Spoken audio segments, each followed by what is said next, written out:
So section 3, we're going to look at different methods for solving quadratics.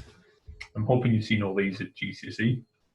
So there's 4 main methods for solving quadratics, and I'm only going to talk about 3 of them because one of them is not quite reliable. So I'll start with the one that I'm not going to talk about. So you can graph a quadratic. So you could sketch a graph, and the roots of a quadratic are the points on the x-axis. Now, that's good if you've got a graphical program that will graph it for you, so a calculator or GeoGebra online, which will do it, or Desmos, and act like that. However, if they're not whole numbers or not easy to read numbers, it'll just give you an approximate. So it's good if you want an approximate answer, but if you want the exact answer, graphing's not very good. Second one is factorizing. So we should always check if a quadratic can be factorized. If it can, then this could be a quick method, because then you just make each bracket equal to 0 and then solve for x. The next method is completing the square. So we know the reason why it's trickier to solve quadratics is because there's 2 x's. There's an x squared and there's an x. So completing the square, what it does is it gets rid of one of the x's. So it'll be something like this: get rid of one of the x's and just have one left. And then you can just do inverse operations to get x. So you can take away q, square root, take away p. Whereas if you have an x squared and an x, you can't really do inverse operations. And then the last one, you can use the formula, which you probably know by heart now. If you shouldn't, it's something you should definitely learn before A level. Yeah. And the good thing about these last 2 is these always work. Factorizing doesn't always work. It only works if there's nice roots, so like fractions, for example. These work if the surds as your roots. Now, the formula might be quicker, however, it hasn't really got the understanding behind it, whereas completing the square might take longer and it might make more errors, or more potential errors. It does help understand what we're actually doing. Now, each of these have got their different uses, so I'm going to illustrate that with 3 different quadratics. So x squared plus 4x minus 12 is 0. X squared minus 8x plus 2 is 0. And 3x squared minus 4x minus 6 is 0. There you go, you can see that. So there's 3 quadratics. We're going to solve each one using a different method. So for this one, again, the first thing I'll check is, can it be factorized? 2 numbers that add to make 4 times to make minus 12. Yeah, it can do. We can have 6 and minus 2. So x plus 6, x minus 2 is 0. So x add 6 is 0, so x is minus 6. X take with 2 is 0, so x is 2. Yeah, so that's the first one by factorizing. Second one, let's try factorizing. 2 numbers that add to make minus 8 times to make 2. Well, that could only be 1 and 2, and I definitely can't get minus 8 from 1 and 2, so therefore it doesn't factorize. So since there's no number from the x squared and it can easily be halved, let's try completing the square. So I'm going to half the minus 8 to get x minus 4 and put in the square bracket. If I expand that, I'll get the minus 8x, but I'd also get a plus 16 at the end. So I need to take away 16, and I need to add the 2 at the end. I want to simplify that bit. So x minus 4 squared minus 14 is 0. Now I can just do the inverse operations. Look, I can move the minus 14 to that side. I can square root. And whenever I square root, I need a plus or minus, remember. Then I can take the 4 to the side. So 4 plus or minus root 14. So I could have got that answer. Maybe it's a bit quicker using the formula, but here I've got the understanding about where the answer actually come from. Whereas here, I could complete the square, but I'm going to have lots of fractions because I'll need to factorize out of 3 first. So I'll get 4 over 3.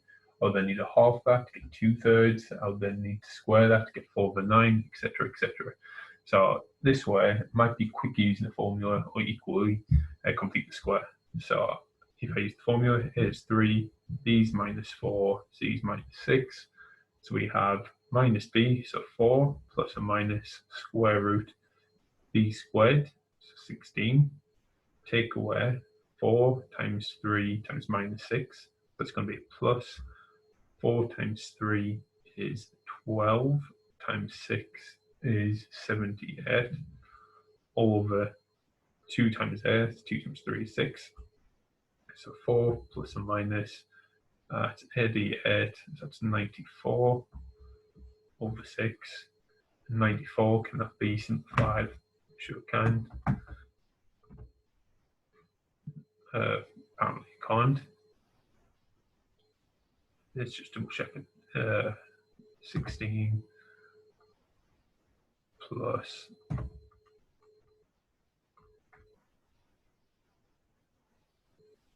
sorry, that should be 88.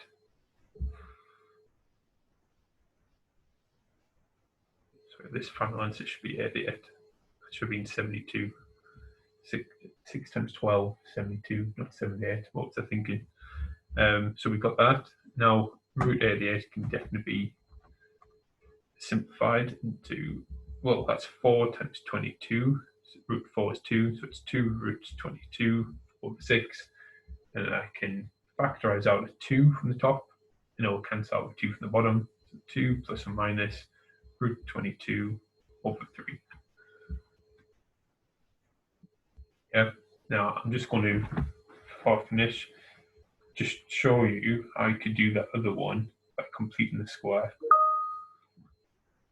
So first thing we would do, we'd factorize out the 3 from the first 2 terms. So x squared, take away 4/3 x, take away 6, equals 0. And then complete the square on just this bit. So I'm going to ignore the 3, ignore the minus 6. So x, half that number, so 2/3. Then take away that number squared, take away 4 over 9. I'm then going to times all that by 3, take away 6. Although the take away 6 can go to the side in a second. Then times this by 3, so 3, x minus 2/3 squared, take away 4 over 3, take away 6 is 0. Then minus 4/3, take away 6. Well, 6 is 18 over 3. So minus 4 over 3, take away 18 over 3, gives me minus 22 over 3, equals 0. So I'm going to take that to the other side. So it becomes a plus 22 over 3. I'm going to divide by 3. So that becomes 22 over 9. I'm going to square root. So I get plus or minus root 22. And when I root 9, I get 3 back. And I'm going to plus the 2/3 over there. So x is 2/3 plus or minus root 22 over 3, which gives me the same answer as before, just completing the square. Like I said, this way is a bit messier, but again, I can see the understanding clearly. The point is I'm trying to get 1x and inverse the operations. So anyway, what I want you to do is I want you to fill in the table by choosing the method and finding the 2 roots. Now, I don't mind which method you choose, but I want you to try at least each method once. So factorizing, completing the square, and formula. Try each method once so you can spot the best method for each one. And then once you've got the 2 roots, I want you then to work out the sum and the product. So you can use a calculator for that last bit, especially when you have surds. But I'm going to go back to this first one here. And we said, if I can remember, that the answers were minus 6 and 2. So the sum, that means add them together. So minus 6 at 2 is minus 4. And the product means times. So minus 6 times 2 is minus 12. And there's going to be a link between the quadratic and these 2 values here. Now, it might look obvious on this one, but it gets trickier, especially when getting numbers in front of the x squared. I'm going to leave that for you to explore, and that will become one of the topics we study in further maths in the first year.